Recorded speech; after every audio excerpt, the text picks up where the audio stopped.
I grew up on a beef farm in Missouri, and like everybody else that raises livestock, we raise a lot of our own feed to stay in business. And we raise corn and soybeans and hay, and we grind this stuff up into a flour, and we'd add vitamins and minerals and trace minerals. You make pellets, and you feed those calves for about 6 to 9 months, and then you ship them off to be butchered or maybe to other feeders. And you always save back the very best ones for yourself, and you knock them in the head and eat them. It's a real simple cycle on the farm. And the thing that fascinated me as a teenager was that we went to a great deal of trouble for those calves, and yet, as a family, we ate out of the very same fields. We'd keep back 5 rows of corn for ourselves. We had a garden at the end of the field where we grew our peas and beans and squash and tomatoes. And we wanted to live to be 100 with no aches and pains, and we didn't give ourselves the very same vitamins and minerals and trace minerals that we gave the calves. And I always used to ask my dad, I'd say, "Hey, Pops, how come we go to all that trouble for those calves and not for ourselves?" And he'd say, "Shut up, boy. You're getting farm fresh food, fresh air, lots of free exercise. Don't ask complicated questions." And I was glad to get rid of the farm exercise and go to ag school at the University of Missouri. And there my major was in animal husbandry and nutrition. My minor was in field crops and soils. And I began to learn technical things about soil chemistry and how it related to tons and bushels per acre and ag economics. But I didn't get an answer to my basic question until I became a freshman veterinary student at the University of Missouri. And there I learned that the reason why we put all these vitamins and minerals and trace minerals into animal feeds, bottom line, is because we don't have insurance for them. We don't have Blue Cross, Blue Shield, major medical hospitalization, Medicare, Medicaid. And if we were to use a human healthcare type of system for animals, it'd be sticker shock for you. And your hamburger would cost you $275 a pound, boneless, skinless chicken breast would be $450 a pound, dozen eggs would be $50 just to pay for the health care. So we learned that we could keep the price of animal products such as meat and dairy and poultry and eggs down to where the average American could afford them simply by significantly reducing or totally eliminating health care costs. And we do that in animals by preventing and curing diseases with nutrition. Well, after graduating vet school, I went to Africa for a couple of years and got to work with Marlon Perkins from the old Mutual of Omaha Wild Kingdom days, and that was kind of a kick. Got to play Frank Buck, use a tranquilizer gun, tromp all over Central and South Africa for a couple of years. And then Marlon sent me a telegram and invited me back to the States. He'd gotten a $7.5 million grant from the National Institutes of Health, and this was more than 30 years ago, and this was to study pollution and ecology and the environment. And my job as the wildlife veterinarian on the project was to do autopsies of animals that died of natural causes in the big zoos around the United States. And I was supposed to identify or find a species of animals that was ultra-sensitive to pollution. And we're going to use that animal much like the old coal miners used to use canaries. You know how that goes. They take the canary down in the mine, and if methane gas or carbon monoxide were to leak into the mine, the canaries were more sensitive than the men and would drop off the perch and die, and long before the men were in danger of suffocating or blowing up. Well, to make a long story short, after some 12-plus years of working on this project, I had done some 17,500 autopsies and over 454 species of animals, plus 3,000 human beings for a comparison. And what I learned was that every animal and human being who dies of natural causes dies of a nutritional deficiency disease. And I got kind of excited about nutrition again, and I wrote 75 scientific papers on the subject, wrote chapters for 8 multi-author textbooks, actually contributed a textbook myself, 1,000 pages, 2,000 illustrations, and through the news releases that were in the big universities I worked with, I was on 2020. It was in 1,700 newspapers around the world through the UPI and AP Newswire services. And with all this public exposure and with all this scientific exposure, I couldn't get people who are in a position of authority, either in medical research or in politics, to get too concerned or interested in preventing and curing diseases in human beings with nutrition, just like we did in animals. Well, I got frustrated enough, I went back to school in Portland, Oregon, became a physician, and I practiced there for 12 years as a general family practitioner. And I sewed up chainsaw wounds, delivered babies, used everything that I'd learned in veterinary nutrition on my human patients, and it was no surprise to me that it worked just as well in people as it did in animals. Well, to get started, I always like to talk about longevity. And the human being has the genetic potential to live healthily, to be 120. I'm going to prove that to you in just a minute. Unfortunately, Americans do a lousy job when it comes to longevity. Our average lifespan in the United States is 75.5, about half what we're genetically capable of. In 1990, when the World Health Organization examined the top 32 industrialized nations on Earth, the United States came out 17th. There was actually 16 other countries whose people's live longer than we do. We rank 19th in healthfulness. That meant that there were 18 other countries whose peoples live longer than we do before they develop heart disease and cancer and diabetes and arthritis and osteoporosis. We ranked 23rd when it came to live births and first-year survivabilities of babies. And we ranked dead last, 32 out of 32, when it came to preventing birth defects. Now, what all this means is we have the highest priced healthcare system in the world, but not the best. It also means that we have the most envied healthcare system in the world, but not the best. We have the most technologically advanced healthcare system in the world, but not the best.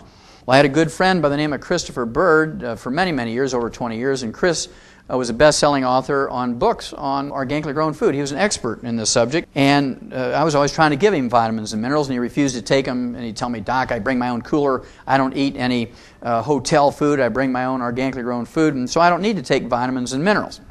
Well, I was changing planes, again, in Atlanta, had an hour to kill, picked up the local newspaper, and guess whose obituary I found in the newspaper? Chris Bird. Of course, again, he was a best-selling author of books, The Secret Life of Plants, The Secrets of the Soil, and he died at age 68 from a ruptured aneurysm, a type of stroke, 7.5 years before the average American dies. And he led a pristine life, lived up in the mountains, had an organically grown garden, collected herbs, like Yule Gibbons, and ate wild hickory nuts and all those kind of things.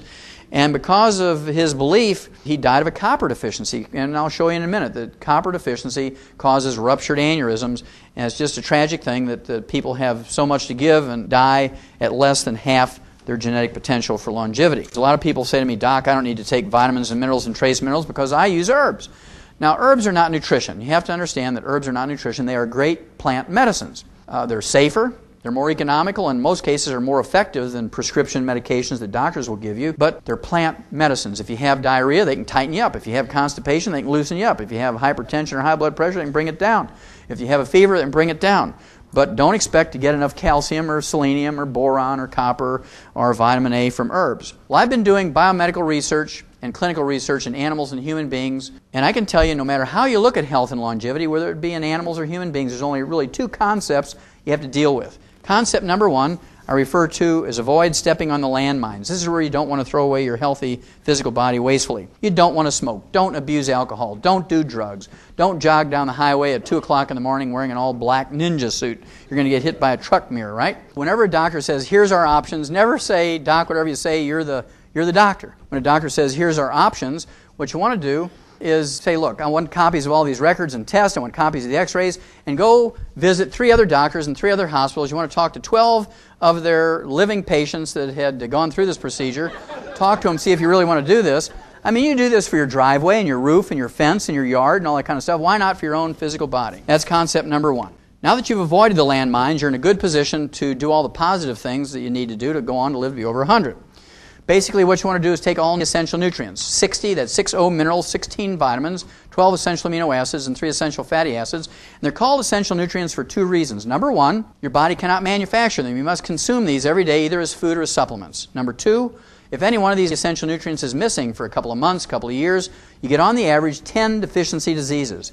You have everything to gain, nothing to lose by supplementing properly. Well, the medical profession, of course, has this malignant dumb belief that you can get everything you need from your 4 food groups. My favorite article of all time in the press was April 6, 1992, Time magazine, cover article, The Real Power of Vitamins. New research shows it may help fight cancer, heart disease, and the ravages of aging. 6 positive pages. If you haven't read it, I'd urge you to go to a public library, school library, dig it out and read it. There was only one negative sentence, and as you might guess, it was offered by a medical doctor who was actually contacted by the writer of the article, said, what do you think about vitamins and minerals and trace minerals as supplements for human nutrition? Here's what he said, quote, popping vitamins doesn't do you any good, sniffs Dr. Victor Herbert, a professor of medicine at New York City's Mount Sinai Medical School. We get all the vitamins we need in our diets, and taking supplements just gives you expensive urine, unquote. Now, Missouri translation of that is you're just peeing away your money. You might as well wad up your dollars, throw them in a toilet, and flush them away. You can get everything you need from your 4 food groups, is what he's trying to say. Well, I'd rather pee out 50 cents or $1 a day worth of excess vitamins and minerals. That's cheap insurance.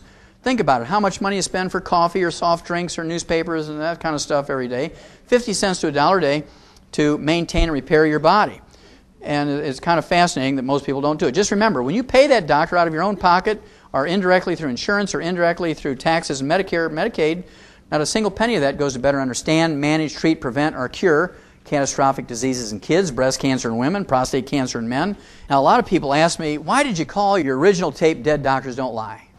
Well, that's because I believe for a long time, because I'd done medical research for over 20 years in large medical research institutes, medical schools, the various laboratories, and I always had a belief in the medical system, but I was very disappointed when I learned that doctors don't know the most about health and longevity. Doctors don't know the most about disease. They do know about procedures, how to fix your bones when you break them and that sort of thing, how to do a CAT scan. And so I began to look in the medical journals, and sure enough, the first article ever published on health and longevity of American doctors was published in JAMA in June 15, 1895, a little over 100 years ago. They said at that time doctors lived to be 54.6. I redid the study 97 years later using the same obituary techniques that they did in JAMA. This was January 20th, 1993, in that particular issue of JAMA, and it turned out the doctors lived to be 57.6. I rounded up to 58 to give them the benefit of the doubt, and doctors just went berserk when I said that. I mean, this was the most outrageous thing that they'd ever heard.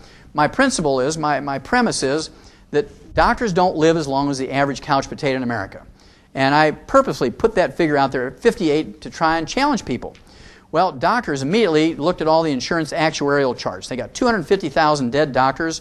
They said, your group's too small. So they looked at 250,000 dead doctors and they say, doctors don't live to be 58, they die at 62. They still don't live to be 75.5 like the average couch potato. We actually reran this again using the entire obituary history for 1996. And for the entire 1996, of all the doctors dying in 1996, with all the medical treatments and drugs and procedures and everything and transplants, doctors in that study lived to be 70. Still 5.5 years short of the average couch potato in America. So they still have never proven that doctors live as long as everybody else, and that's why dead doctors don't lie. Now, if you do everything right, how old can you live to be? Is it worth all the effort? I believe it is. Here's one. Christian Mortensen from San Rafael, California in August of 1995. Turned 113. August of 1996, he turned 114. He's still going strong. Certainly can live to be 115. Smokes a couple of cigars a day like George Burns, who also lived to be over 100. Certainly was, I guess the only exercise George Burns ever did was put the cigars in his mouth. This gal here, Dora Ramathebe from South Africa in July of 1995, turned 114. And when she was asked by the media, Dora, what do you attribute your health and longevity to? She did not say that we owe it all to our annual physical, our HMO. She said, I ate locust every day. Little grasshoppers. She's not a vegetarian. She eats little animals. Pumpkin seeds, tortoise meat, wild herbs, dried fruit, and starts each day with a cup of coffee. This gal here, Margaret Skeets from Radford, Virginia, in 1994 was the oldest documented living American when she died at age 115. Fell over and fractured her hip. 3 weeks later, she was dead from complications of osteoporosis, a simple calcium deficiency, and we'll talk more about this in a minute. Unfortunately, this is not unusual. 75% of all Americans over the age of 65 who fracture a hip or major leg bone don't live 90 days. They die of pneumonia, pulmonary embolism, stroke, and other complications of that fracture. Susie Brunson, according to her family, in December of 1994, was the oldest American when she died at age 123. And they based their claim on her birth date, December 25th, 1870, which was recorded in the family Bible. And this fellow here, Francisco Barrasanueva Chaparina, October 1995. He was from a little town outside of Bogota, Colombia, turned 125. When he was asked by the media, Francisco, what do you attribute your health and longevity to? He said, well, I drink a gallon of goat's milk every day. Also, it's kind of fascinating in his birthday announcement. This is not an obituary, this is a birthday announcement. Said that over 40 years ago, his physicians told him he only had a couple of months to live, so he had his sons build him a coffin. And he's been waking up every morning for more than 40 years, sitting by that coffin waiting to die. Good nighttime comes, he goes to bed, wakes up the next morning, sits by the coffin, waits to die. Now, he's still going strong, and all the doctors who told him that more than 40 years ago are long since dead. Now, this fellow here, Hamoudi El Abdullah from Syria, died at age 133, and he was still fathering children after the age of 100. He remarried for the 4th time when he was age 80. Fathered 4 boys, 5 girls, 9 children after the age of 80 with the same wife. And if you add up the pregnancies and the breastfeeding, the time in between pregnancies, he was still fathering children after the age of 100. Now, this very next one is my very, very favorite. This gal, Mazumi Dusti from Iran, according to the Rocky Mountain News Wire Services out of Denver and the Iranian News Agency, this was January of 1995. She died at age 161. Now, you have to give a certain amount of credibility to this obituary report that she died at age 161 because she was survived by 6 living children ranging in age from 120 to 128. They hadn't even left home to go to college yet. Now, her oldest son, Gholam, said his mother had never visited a doctor nor taken any chemical medications during her life, did take a few herbs. So if you kind of think about it, every one of these people who live to be over 100, 120, 130, 160, these people are not from the United States or Canada or Germany or England. Kind of interesting, isn't it? Most of them are from third world countries. They're furthest away from medical help, and they live to be old. So that we're beginning to collect information here. The last one we want to look at, the National Geographic Society, a very respected group of people, scientists and so forth, and support groups for science, comes out with a monthly magazine, the National Geographic magazine, of course. And they, in January of 1973, came out with a nifty special issue on longevity. They looked at cultures whose people live to be 120, and they documented the oldest living human being that they could find based on their criteria. This fellow, by the name of Sherali Mizmulov from Azerbaijan, a little country just south of Russian Georgia in western Russia today, they documented him as being 167 years old. Remember, this is the National Geographic Society, not the National Enquirer. 167 years of age, and they had a half-page picture of him actually harvesting tea leaves in a tea plantation, still working 8 hours a day, 6 days a week when he's 167. 5 months later, May of 1973, Sherali Mizmulov turns 168, goes out and hoes the garden for reporters to show how vigorous he is. Now, for at least 50, maybe 70 years, medical doctors in America have been poo-pooing the idea that you could live well beyond 100. You know, people who lived 115, 120, they were 1 in 6 billion. It wasn't something that everybody could look forward to. And anybody who tried to teach people how to live to be 110, 120, 140 were considered charlatans and quacks and taking advantage of older people. I was glad to see this come out. This was a news article in the USA Today newspaper in October of 2000. And it was based on an article in the journal Science, a very respectable journal. And what they said was, forget 100, try living past 120. Humans possess a maximum life expectancy longer than 120 years, which had been the long theorized medical limit. In fact, lifespans appear to be increasing over time with no end in sight. Now, the cute part of this is, now that there's no doubt about it, everybody agrees that human beings, including Americans, have the genetic capacity to live well beyond 120. Doctors want to take credit for it. The things that have actually increased our longevity from 45 average lifespan in 1895 to 75.5 today, which is an increase of about 30 and a half years, are sewers and good clean water. Public health things. We don't have cholera and leptospirosis and tuberculosis in our food supply and our water supply anymore. We have meat inspection, we have public waterworks and things, we have sewers. These are the things that have extended our lifespan. Then there's this salt thing. You know, whether you believe it or not, this medical dogma has really caused a lot of problems in America. How many of you have ever heard that using a salt shaker is bad? You're going to get hypertension, right? You're going to get heart disease and stroke. What's the first thing that a good farmer puts out for his livestock? A salt blocker, a salt lick, isn't it? There's nobody out in the pasture telling a cow she's limited to 1 lick a day. I refuse to believe that my human patients are dumber than a cow. Say, look, go ahead and pick up a salt shaker. You're going to see that lightning won't strike you. You can go ahead and salt your food to taste. You can salt your body. Nothing bad is going to happen. And 98% of my patients love it. They bring me hundreds of new patients every month who want to use salt and not feel guilty about it. And 2% of the bean counters, they say, now, Wallach, we love you and respect you. We have this high-priced cardiologist that says you're flying in the face of all the weight of medical evidence. You can't tell people that they can use a salt shaker because you're going to kill them with high blood pressure and heart disease and stroke. And I've been vindicated in this belief. This was actually a study that was published in the New York Times, May 22nd, 1996. And this study was abstracted from JAMA, the Journal of the American Medical Association, the most prestigious medical journal in the world, according to themselves.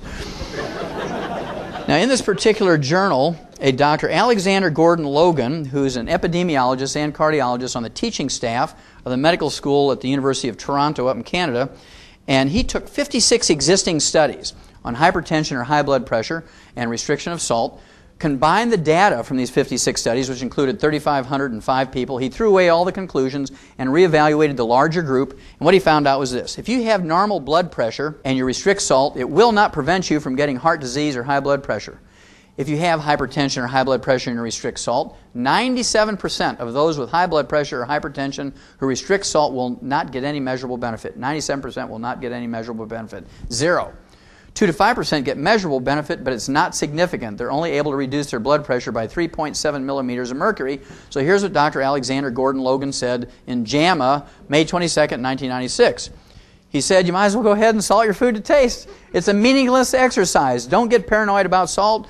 It has nothing to do with blood pressure problems. There has never been one single iota of proof that restricting salt has any benefit. It's just one of those medical myths, he called it, but I'm going to call it a medical caca.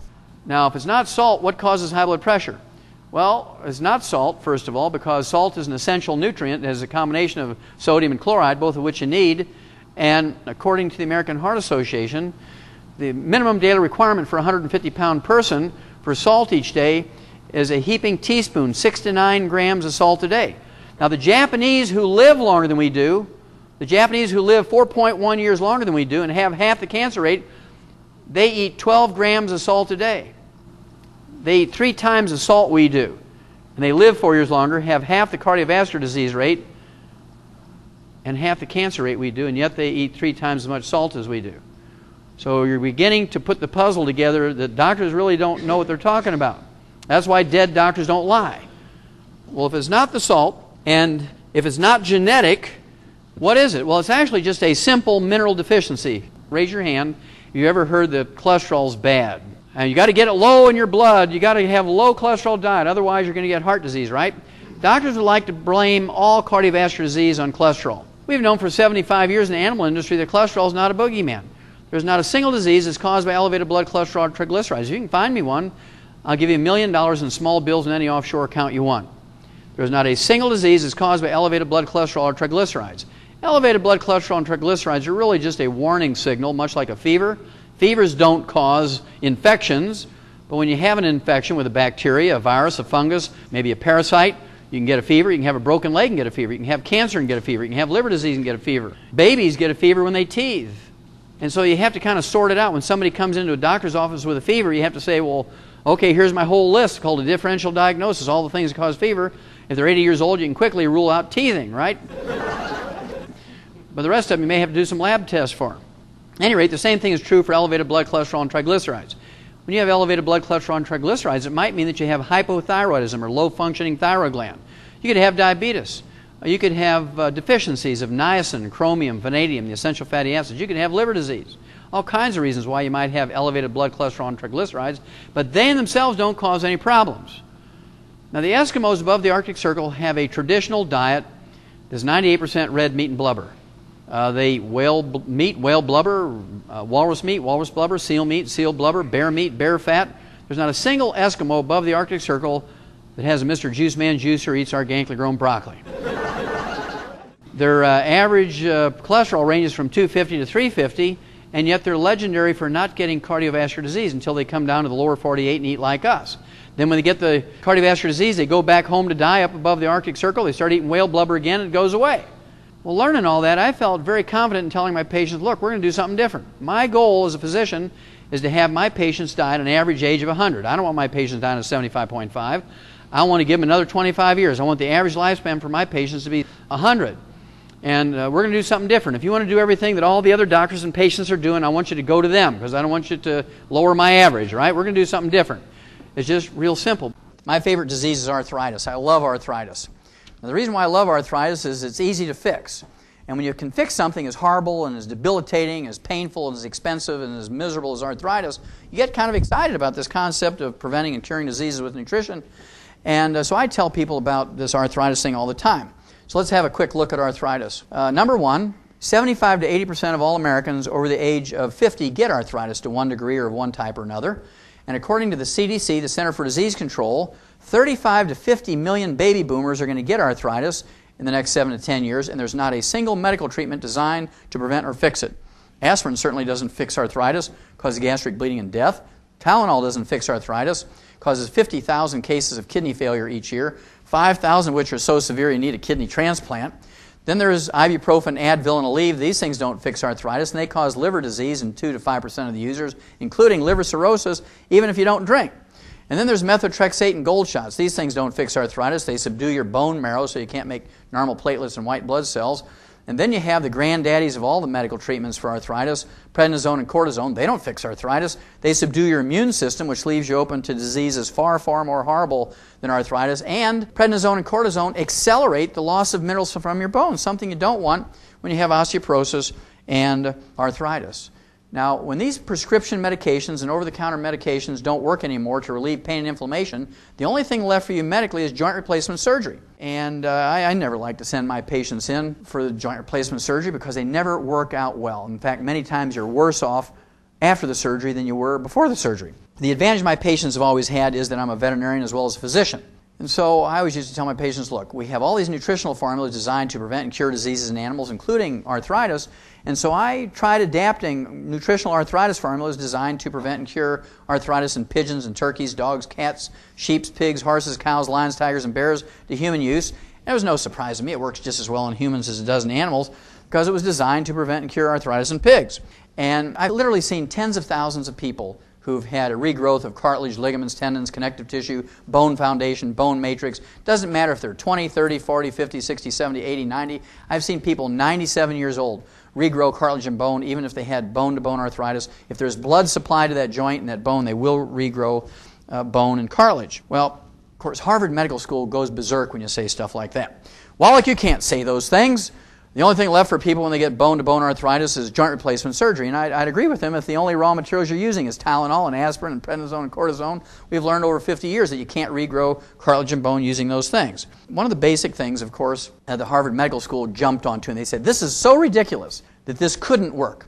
And so they took 29 patients, arthritis patients, who had failed to respond in any way to heroic medical treatment for arthritis over 15 to 20 years. They took them off all their medication, wasn't working for them anyway, lined them up for joint replacement surgery, and they said, look, for 90 days before we do the surgery, they gave them a heaping tablespoonful of ground up chicken cartilage in their orange juice every morning for 90 days. They were sort of chuckling in their beer saying nothing's going to happen. Well, here's what happened. In 10 days, these 29 people, had complete relief of pain and inflammation, something they hadn't had in 15 to 20 years.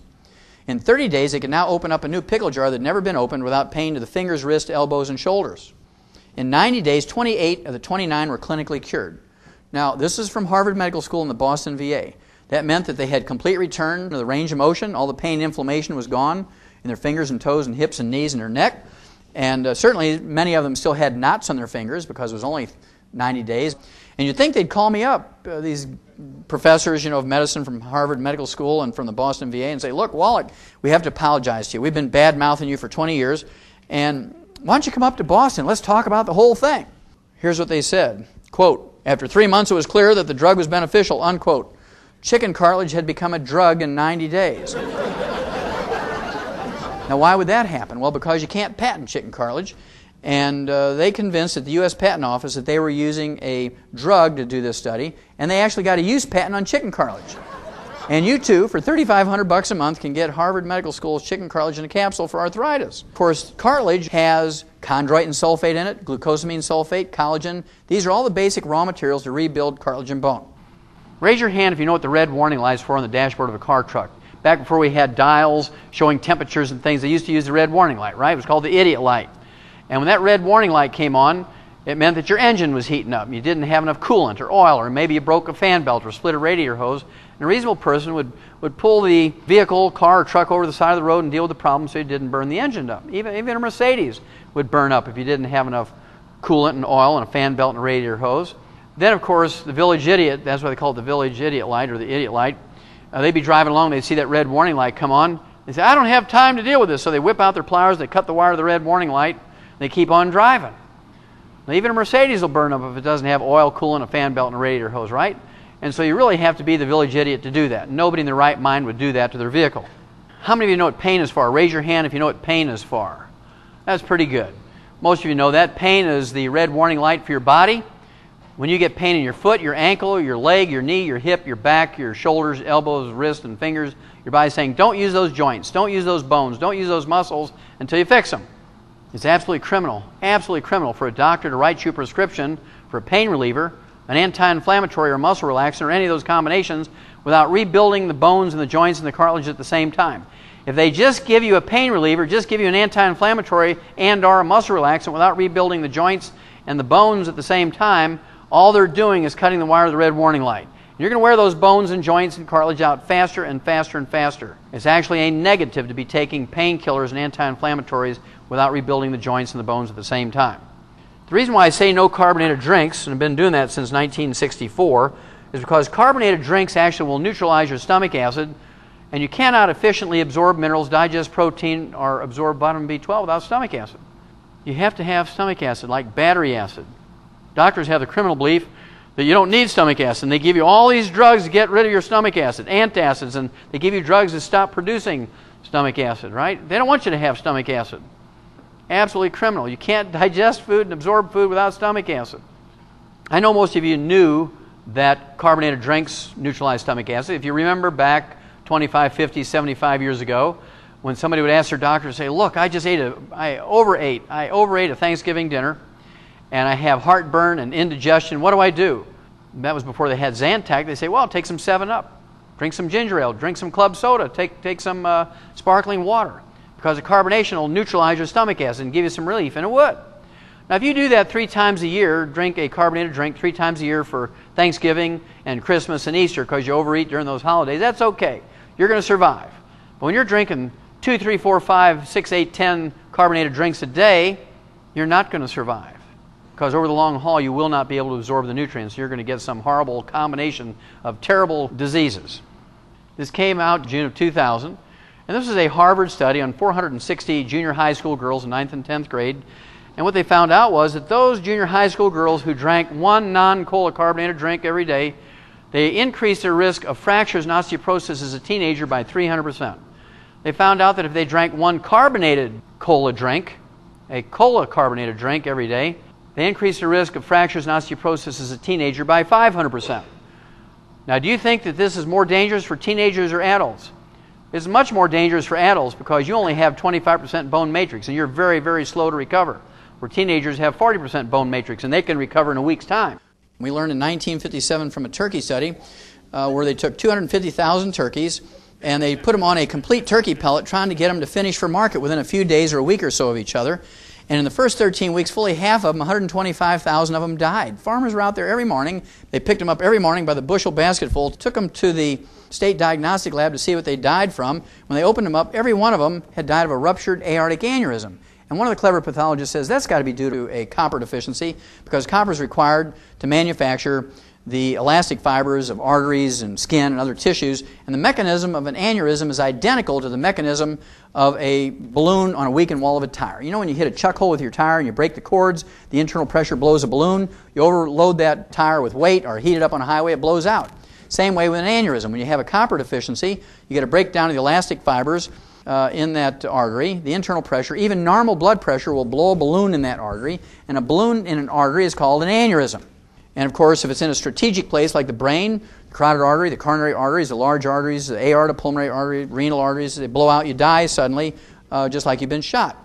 Well, they got excited about this. They doubled the amount of copper in these pellets. The next year they tried to raise 500,000 turkeys, and they did not lose a single one from a ruptured aneurysm. They went from a 50% loss to a 0% loss just by adding a little bit of copper to those pellets. So they said, well, maybe the same thing is true for humans. And in 1958, they started looking at copper deficiency in various species of animals and humans, and here's what they found out.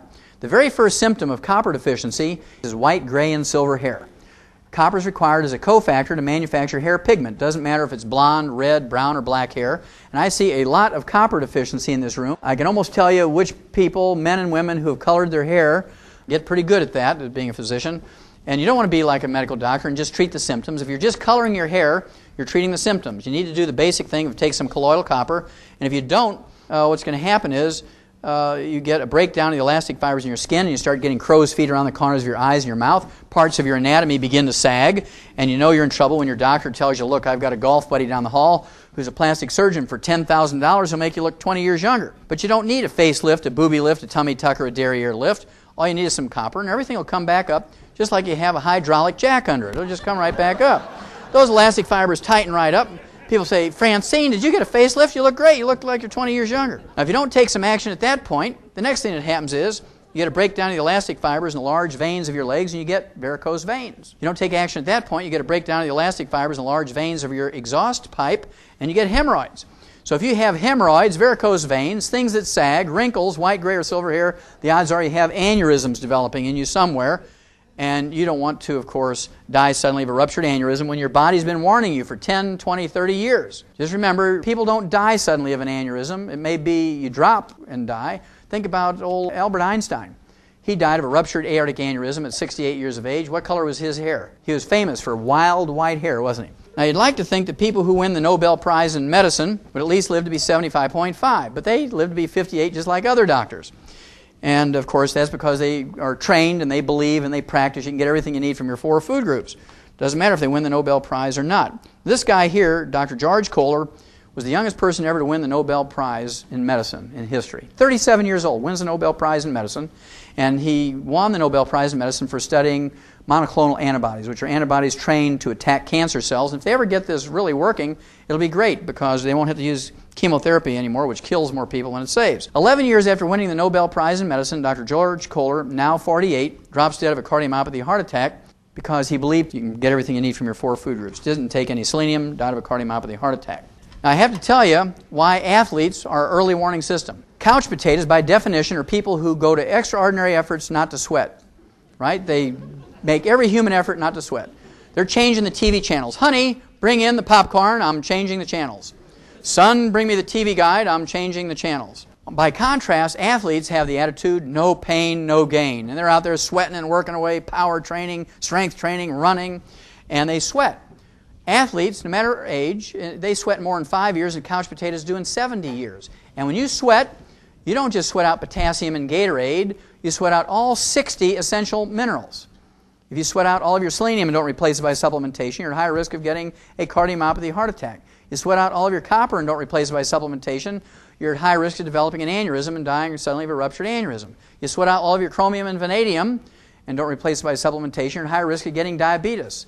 And if you sweat out all of your calcium and magnesium and boron and zinc and sulfur and other minerals that are required for cartilage, ligaments, tendons, connective tissue, bone, you're going to get a joint and bone injury. What is the biggest single cause of an athlete's career being ended early? Joint and bone problems, right? And that's because they sweat out all the basic minerals that they need to maintain those parts of their body, and they don't supplement with them because doctors tell them that they can get everything they need by eating their 4 food groups. Well, what are the early warning systems for mineral deficiencies? We already told you about white, gray, or silver hair for a copper deficiency. Liver spots or age spots on the back of your hand, side of your face, or neck. These things are caused by a selenium deficiency. And you know, again, about selenium deficiency. Then, of course, you have toe cramps, leg cramps. You can have hypertension. These things are all caused by a deficiency of calcium. And if you're an athlete at age 25 or 15 and you get a leg cramp that's a calcium deficiency, your body's telling you, if you don't stop drinking those Pepsis and start supplementing with some calcium, by the time you're 40, 50, 60 years old, you're going to have arthritis and osteoporosis. But most people say, well, I got to get this high-priced trainer. I need somebody who can give me massage therapy because I have a cramp. And they don't go and take their supplements. 85% of the total mineral in your body is calcium. There's 147 different diseases you can get from a calcium deficiency. We're just going to quickly go over the top 10 when it comes to number of people affected and the amount of money involved. Let's look at osteoporosis, the number 10 killer of adults in the United States. Remember, 75% of those over age 65 who fracture a hip or a major leg bone don't live 90 days. Also, it's the most horrible disease when it comes to human misery and dollars expended. Osteoporosis, think of the special vans and the lift gates and the ramps and the elevators, the special plumbing in homes and public buildings, special parking places, wheelchairs and walkers and canes. Think of the beds and the chairs that are little electric motors that lift you up when you can't stand up by yourself. Physical therapists, joint replacement surgeries, pharmaceuticals, doctor's visits. We're talking billions and billions of dollars for nothing more than a calcium deficiency disease. Now, as horrible as a disease as osteoporosis is in human beings, we don't have osteoporosis in animals because we don't have Blue Cross Blue Shield, major medical hospitalization, Medicare and Medicaid to pay for nonsensical surgical treatments for a mineral deficiency. We've learned that by putting animals who are weaned off their mother's milk on calcium, as soon as they're weaned, they won't get arthritis and osteoporosis. It's amazing how that works. Receding gums. Dentists and dental hygienists will tell you to floss and brush after every meal. If you believe that works, I have some oceanfront property in Montana to sell you. If you have receding gums, periodontitis, gingivitis, pyorrhea, loose teeth, bridges and plates, you actually have osteoporosis of the facial bones and the jaw bones. We don't get receding gums in animals, even though they don't floss or brush. That's because we've taken care of the osteoporosis problem in animals. Arthritis. 85% of all arthritis is called wear and tear arthritis. Osteoarthritis, degenerative arthritis, ankylosing spondylitis. These things are nothing more than osteoporosis of the joint ends of the bones. Hypertension, high blood pressure, as you've learned, has nothing to do with salt or salt restriction. 85% of hypertension not related to kidney disease which is most of them, not related to kidney disease, is in fact a calcium deficiency. Insomnia is not a deficiency of sleeping pills, halcyon or barbiturates, it's a deficiency of calcium. Kidney stones, bone spurs, heel spurs, and calcium deposits. Again, the medical profession has a malignant dumb belief that these things are due to too much calcium in your diet, tell you to give up calcium, when in fact you only get kidney stones, bone spurs, heel spurs, and calcium deposits when you have raging osteoporosis. You actually need more calcium, more magnesium, not less. Cramps and twitches. Raise your hand. How many of you have ever had a toe cramp, foot cramp, leg cramp in your life? Sure. That's the first symptom of a calcium deficiency that most people recognize. So if you've ever had that sometime in your life, you've had a calcium deficiency. Then you have PMS. The University of California at San Diego came out and said that 85% of the emotional and physical stuff of PMS can be relieved, eliminated, and cured. They use the cure word by taking 3 times the RDA of calcium. Low back pain has nothing to do with disc problems. I know you've heard of people, maybe even yourself, have had a disc surgery for back pain. And after the surgery, you still had the pain, maybe even worse, because back pain is not caused by disc problems. If you have a disc problem, you can have numbness and tingling, maybe even paralysis if it's very severe, but disc problems do not cause pain. We learned in 1957 in animals that we could prevent and cure adult onset diabetes with 2 trace minerals, chromium and vanadium. In 1985, the medical school at the University of Vancouver, British Columbia, up in Canada, came out and said that trace mineral vanadium alone could replace insulin in adult onset diabetics. Science Diet dog food has 40 minerals in it. Always has chromium, vanadium, lithium, and selenium. Ralston Purina laboratory rat pellets has 28 minerals, always contains chromium, vanadium, lithium, and selenium. I'll give anybody in this room a crisp new $100 bill if you can find me a human infant formula off the shelf of a grocery store that has more than 12 minerals in it. None of them contain chromium, vanadium, or lithium. Only one, well, 2 actually, Prozoibe and Infamil, I believe, has 12 because they put in the selenium. The rest of them don't. They have 11, 10, 9, or 8 minerals. Our dogs get 40 minerals, our rats get 28, and our kids get 12 or less. You don't have to be a research scientist to realize why our kids are now getting all these horrible diseases that used to occur in people in their 60s, 70s, and 80s. All these diseases that doctors are wondering, is this genetic? These kids shouldn't have this till they're 60. Well, that's because they couldn't get it out of their little can of stuff. If it's not in the can, they don't get it. Again, we need nutrients, 60 minerals, 16 vitamins, 12 essential amino acids, 3 essential fatty acids.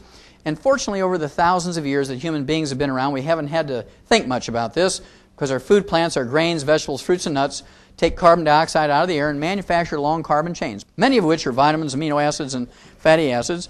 And this is where this medical caca came from, that you can get everything you need from your 4 food groups, because they say, well, plants, grains, fruits, vegetables, and nuts can manufacture vitamins, amino acids, and fatty acids.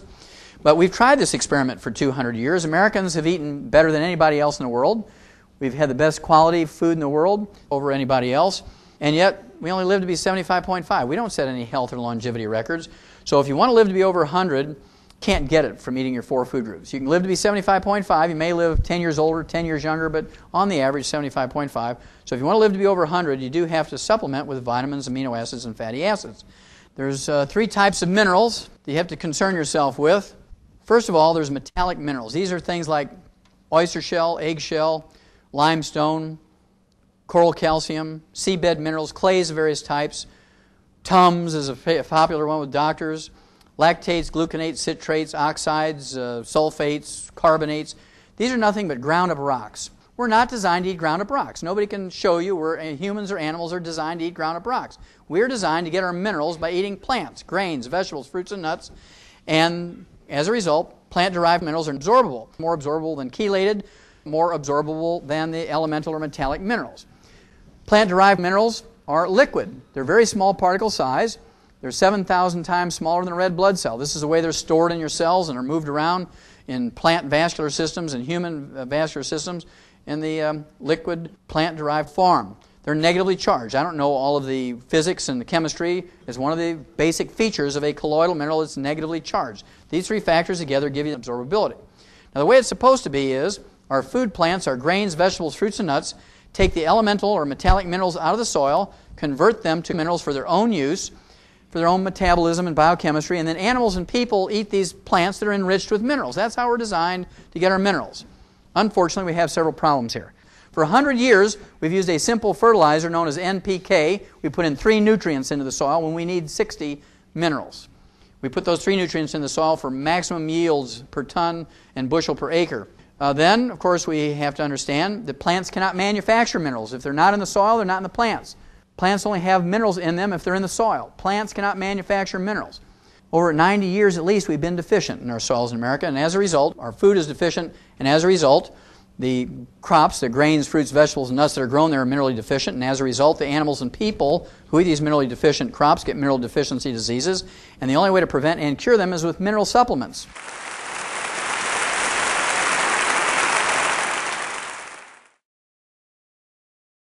Yes, I'm a construction worker, and I hurt my back, and he said that my cartilage damage is permanent. Is there anything that can be done? Well, first of all, how old are you?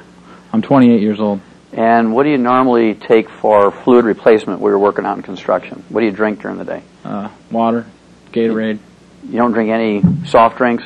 Yes, I do. Okay, because normally construction workers drink a couple of liters of Pepsi a day, right? Yeah, I can probably put down a liter pretty easy. And did you take any vitamins or minerals while you were working in construction? Just recently started. When you were in construction, prior to the back problems? Nothing. Yeah, a lot of construction workers will tell me, well, Doc, if it ain't in the Pepsi, I don't get it, right? And so you're a perfect candidate for the pig arthritis formula, plus the EFA. You need all 90 essential nutrients, and give up the bad things. Give up the soft drinks and the iced tea and the lemonades, and give up the fried foods and the margarines. And I can just tell you, with your age, you can honestly expect to see some really recognizable results in a very, very short time, 60 to 90 days. And it doesn't matter what the doctor said. If you do the right things, get rid of the bad stuff, take all 90 essential nutrients, making sure you get that collagen and the glucosamine sulfate and the chondroitin sulfate, you will repair your vertebrae, you will repair the cartilage, and you will repair the disc.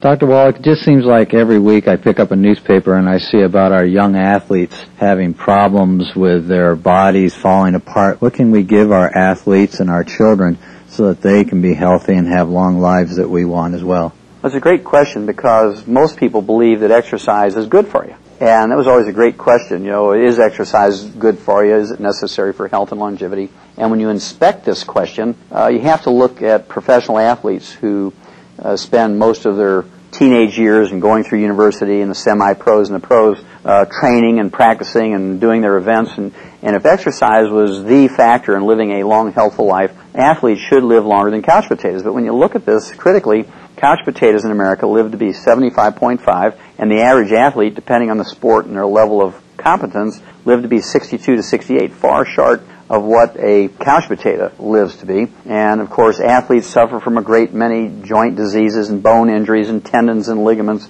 back, neck, shoulders, ankles, knees, and hips, and have to suffer through an enormous amount of surgeries to deal with this. And athletes develop some 800 different diseases. And what is it? Why is it that athletes don't fare as well as the couch potato? Well, it's simply because athletes sweat more in 5 years than couch potatoes do in 75 years. And when you sweat, you're not just sweating out Gatorade, you're sweating out all 60 essential minerals. And they're called essential minerals because if they're missing for any length of time, you get some horrible degenerative disease, many of which are life-threatening. So you don't have to be a rocket scientist to figure out who's more likely to be debilitated or even die of these life-threatening diseases. An athlete who sweats out quarts of sweat during an event or training or practice, or a couch potato who's laying on a couch in an air-conditioned den, switching the channels, yelling, "Honey, bring in the popcorn, I'm changing the channels."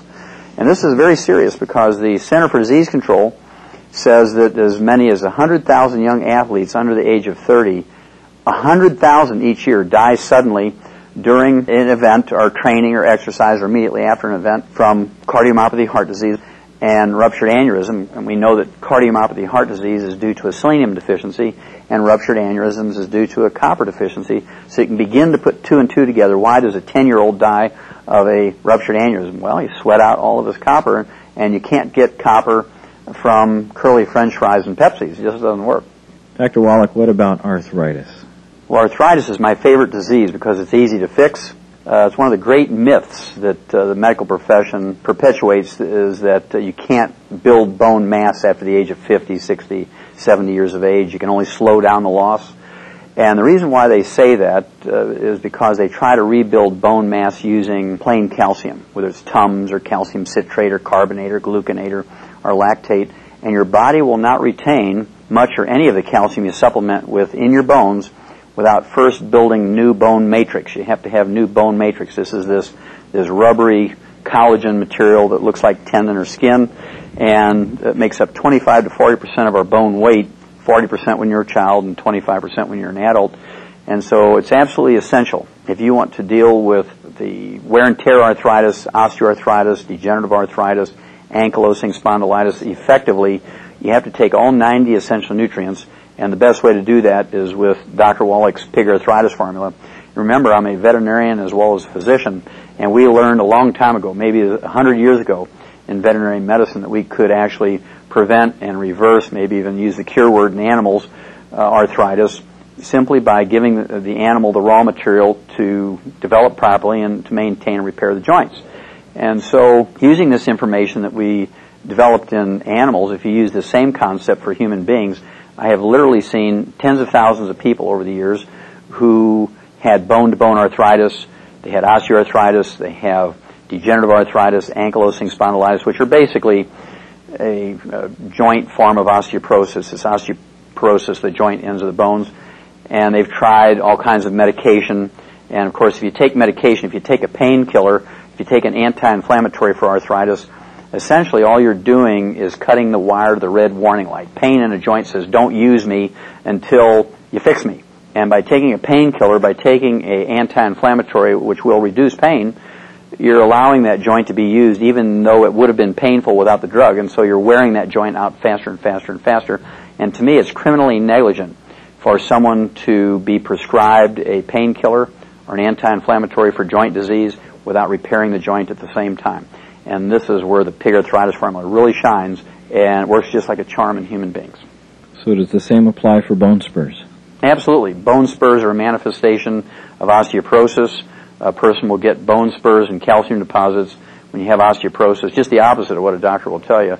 And you need more calcium, more magnesium, you need the bone matrix, you need the collagen, the glucosamine sulfate, the chondroitin sulfate, and those bone spurs and the calcium deposits will actually re-architecture back down to a normal bone. It takes a little while, it takes 4 to 6 months to pull that off, but you can do it on a regular basis, absolutely.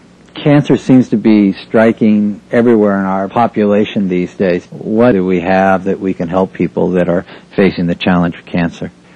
Well, that's a great question. Back at the turn of the century, 1895, 1900, 1 out of 10 Americans developed cancer. Right now, it's 3 out of 5, and by the year 2050, it's projected 2 out of 3 people are going to develop cancer in America. The onset of cancer appears to be directly related to the amount of carcinogens. These are toxic waste either from agriculture or from the industrial waste that we find in our air, in our food, in our water, and in the dust around us.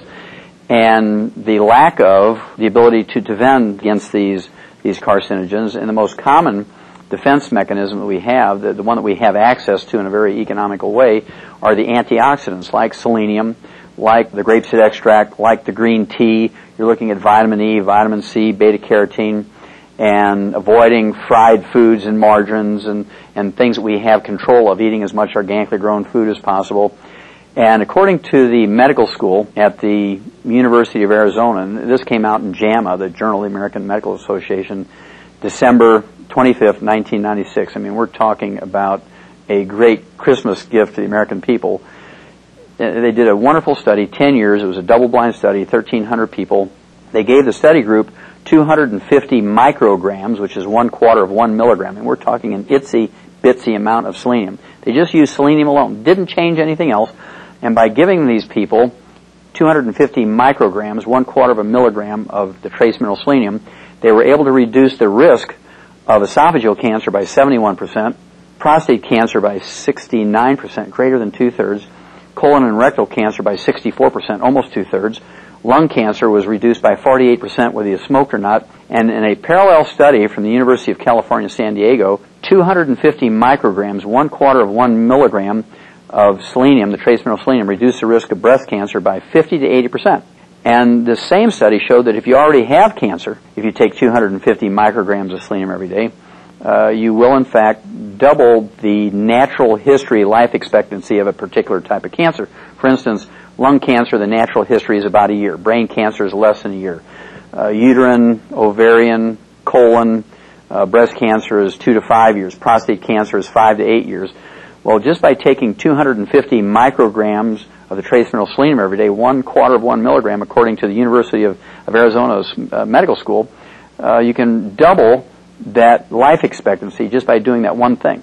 And so if you take the other antioxidants and give up margarines and fried foods and sugar and caffeine and avoid as many of the agricultural waste and the toxic waste from the industry that you can, you will be able to avoid an enormous amount of cancer.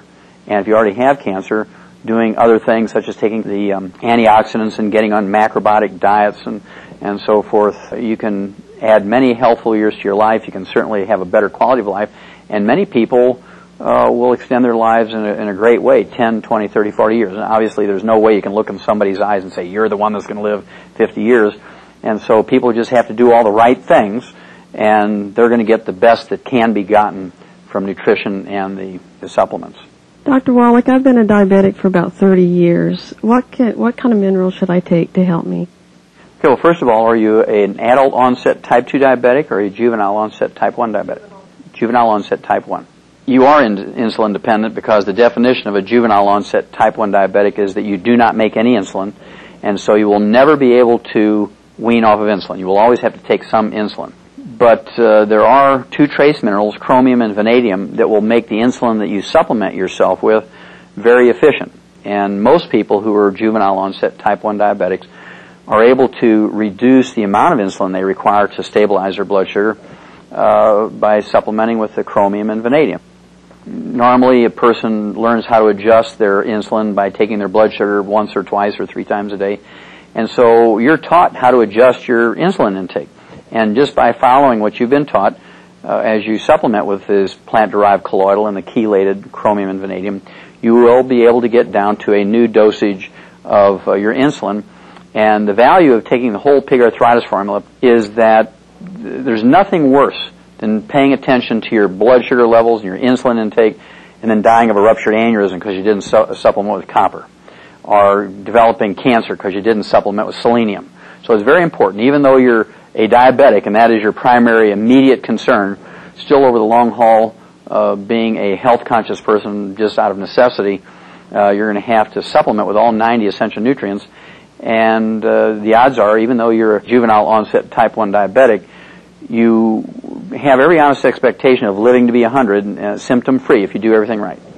Yes, my question's on Alzheimer's. Why is it more prevalent today than it was 15, 20 years ago? Well, actually, Alzheimer's disease was a disease that did not exist 40 years ago.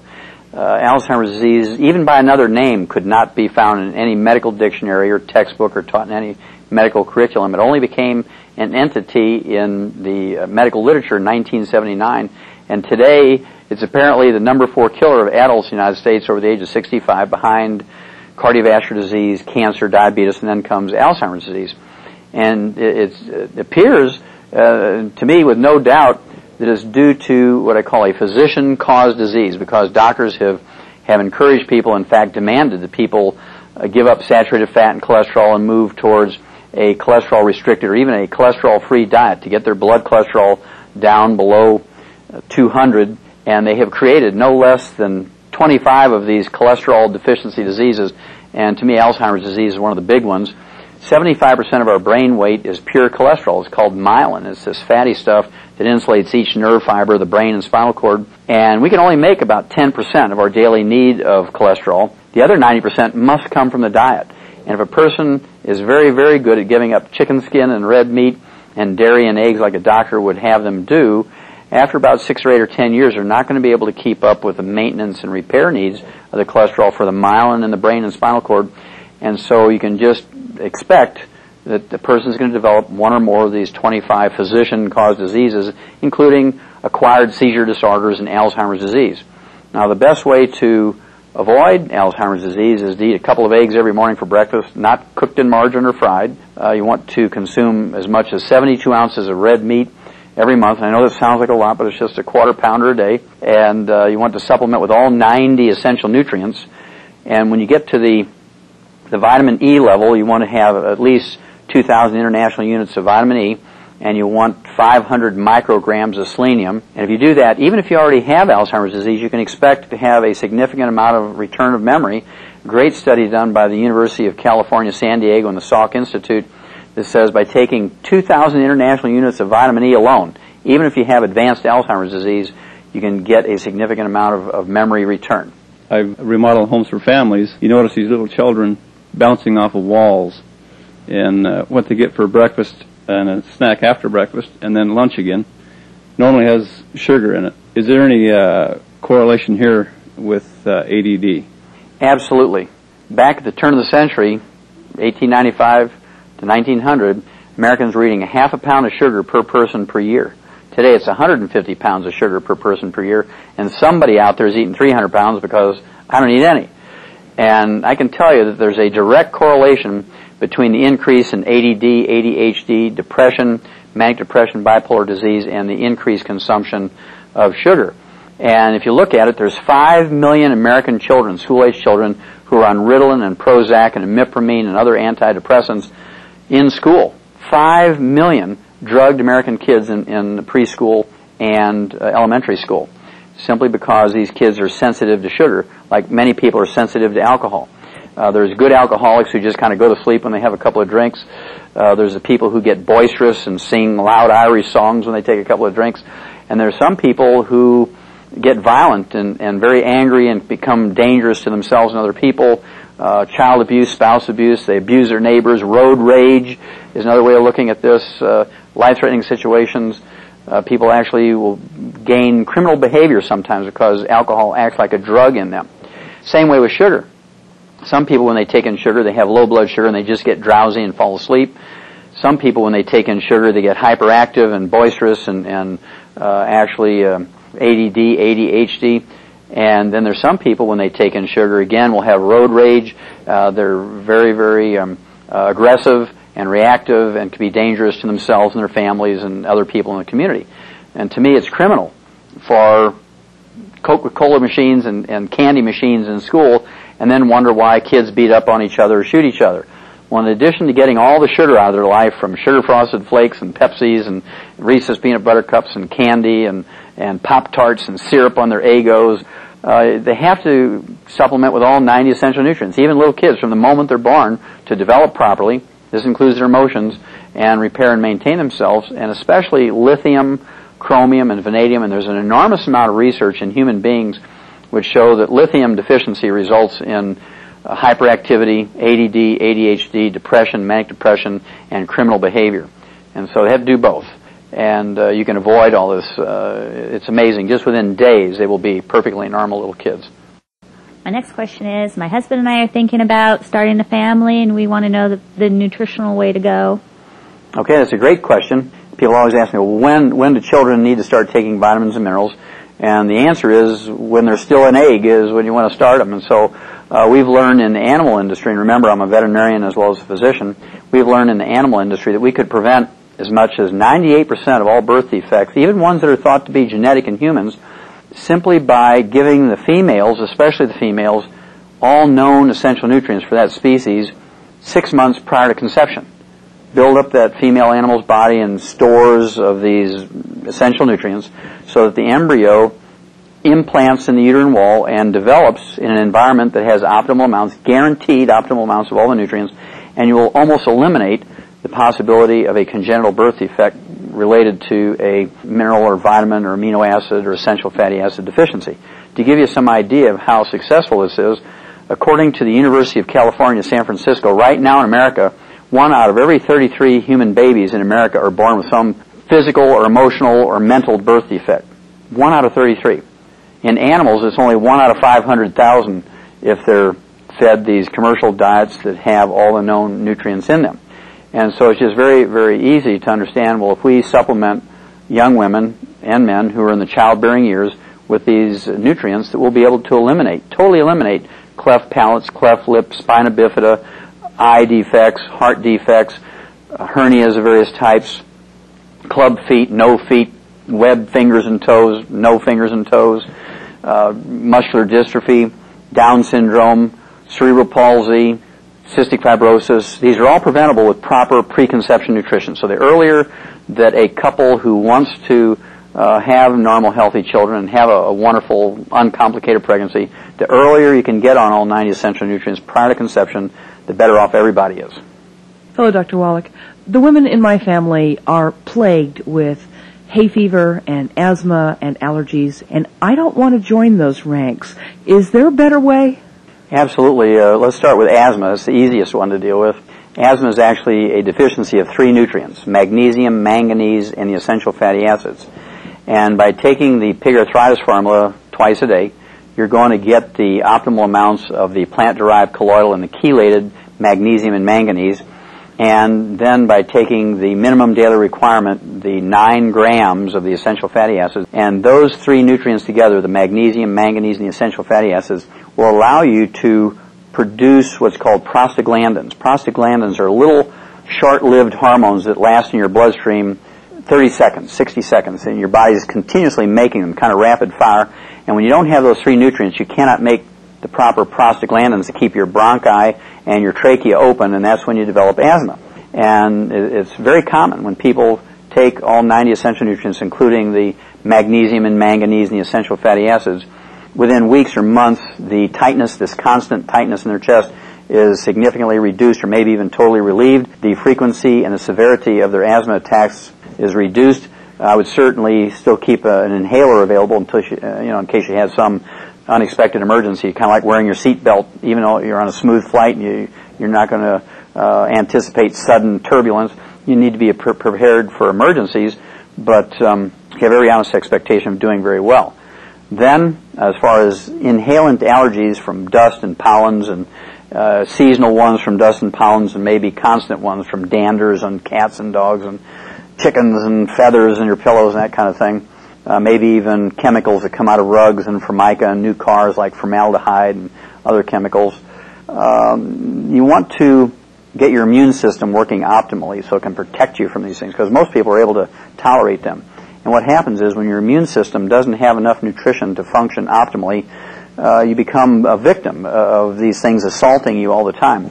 And so what you want to do is, number one, take all 90 essential nutrients. So your immune system, which includes your liver and your spleen, your tonsils and your appendix, your thymus, your white blood cells, which include the neutrophils and the lymphocytes and the killer T cells and so forth.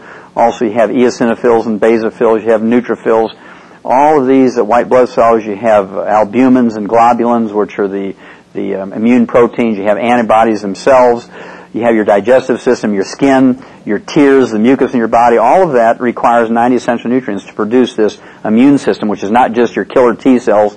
It includes all of these tissues and cells and organs of your body. Also, if you have these types of problems, you want to get some of these HEPA filters at your workplace, in your home when you sleep. You can get the ones that you plug in your car. You want to eat as much organically grown food as possible. You want to drink filtered waters. You want to get as much chemicals out of your diet as possible and reduce this pressure on your immune system. If you have food allergies, you want to have a 5-day rotation diet. You want to take the enzyme, which has the pepsin and the betaine hydrochloride, which will help a person digest the proteins down into single amino acid. And it's the proteins and the allergens, such as danders and foods and pollens and dust, that cause the allergies and even can initiate an attack of asthma. Thank you. You're very welcome. Is it possible that you can take too much? Well, it's a great question, because people are concerned about overdosing with vitamins and minerals. The general answer is that if you look at the medical profession, according to the Center for Disease Control, Harvard Medical School, the U.S. News and World Report, Ralph Nader, Sidney Wolf, Rand Corporation, and many, many other well-respected institutions, they say that doctors kill 150,000 to 300,000 Americans each year in hospitals alone as a result of medical negligence. Doctors injure 1.3 million Americans each year in hospitals alone as a result of medical negligence. And doctors infect 2 million Americans alone in hospitals as a result of medical negligence, for a total of 3.5 million casualties inflicted on the American public each year in hospitals just as a result of medical negligence. On the other side of this picture, there's not a single person who has overdosed in vitamins and minerals and trace minerals to the point where they have to be hospitalized or anything bad happen. And so when you compare the safety of vitamins and minerals and trace minerals and compared with standard medical procedures, it's enormously safe. And that's why I'm so excited about nutrition and the pig arthritis formula and the plant-derived colloidal minerals, and that's the direction I'd go. Dr. Wallach, my 16-year-old daughter has been diagnosed with fibromyalgia. What can you do for her? Well, it's actually an easy one. We eliminated fibromyalgia in animals in 1957.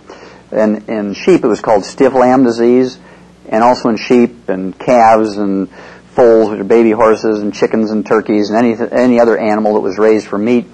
The disease is caused by a deficiency of 3 nutrients, the trace mineral selenium, vitamin E, and the sulfur-bearing amino acid methionine.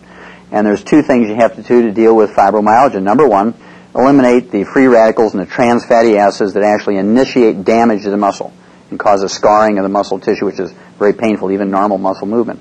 And you can understand why they call it stiff lamb disease if you have fibromyalgia. First of all, you eliminate fried foods such as fried potatoes, which are, the teenagers live on fried potatoes, right? So you have to eliminate fried potatoes, fried chicken, fish, shrimp, fried eggs, tempura, stir fry, anything fried, all margarine, salad dressings with oils in them have to be eliminated. And then again, the pig arthritis formula is perfect because it has optimal amounts of the trace mineral selenium in both the plant-derived colloidal and the chelated form. It has optimal amounts of vitamin E and the sulfur-bearing amino acid methionine. And it just works like a charm very quickly. Within weeks or months, they feel and they can recognize some benefit, and many people will get significant benefit very quickly. Dr. Wallach, are baby formulas enough for our babies when they're born? Unfortunately not. Our formulas that we give to dogs, whether it's kind of like Science Diet dog food, are the puppy or kitten milk replacers for puppies and kittens you're going to raise by hand, have 40 minerals in them, including the minerals lithium, chromium, vanadium, and selenium. Ralston Purina laboratory rat pellets contain 28 minerals, including lithium, chromium, vanadium, and selenium. There's not a single human milk replacer on the market, off the shelf of a grocery store, that has more than 12 minerals. None of them contain lithium, chromium, vanadium, and only 2, Pro-Soybean and Infamil, have selenium in them. And it's tragic that we give our dogs 40 minerals and our rats 28 and our kids 12 or less. You can begin to see why we spent $1.2 trillion for health care last year. You begin to see why we only live to be 75.5, half of our genetic potential for longevity of 120 to 140, why we only rank 17th in longevity and 19th in healthfulness, simply because we don't get the basic raw materials to develop properly and maintain and repair ourselves from the very beginning. I'll give you a tragic example. Sudden infant death syndrome is something that everybody is familiar with. We eliminated sudden infant death syndrome in animals back in the 1950s because farmers can't afford to lose 2 or 3 or 5 or 10% of the baby animals they're raising to sudden infant death syndrome, and we learned that it was due to a deficiency of the trace mineral selenium, causing sudden death in the most robust and the healthiest of the baby animals in the group or the herd or the flock. And we eliminate it simply by giving the pregnant mothers selenium, and as soon as the baby is born or hatched, they get selenium. And if you look at the human infant milk replacers on the market, only 2 of all of them put selenium in the formula. And so if I was going to raise a child today on these infant milk replacers, these infant milk formulas in a can or a bottle or a box, I would pick the 2, Pro-Soybean and Infamil, that have selenium in them. And to stack things in favor of the child, I would still give them, from the moment they're born, a teaspoon for 20 pounds of body weight of the pig arthritis formula twice a day. Obviously, you may not want to use the orange juice in a newborn baby because they can develop allergies to it, but I would still give them the plant-derived colloidal and the chelated minerals and vitamins and amino acids. And the tragic example of this is 65%. This is a known fact. 65% of all the babies dying of sudden infant death syndrome in America are being fed canned milk replacers. 2/3 of the ones who die of sudden infant death syndrome are being fed these canned infant formulas. And I guarantee you, they're being fed the ones that don't have selenium in them. And so, absolutely, it's important to supplement these babies from birth because you can't get everything you need from your 4 food groups, certainly not out of these canned formulas. Great. Thank you. Mm-hmm.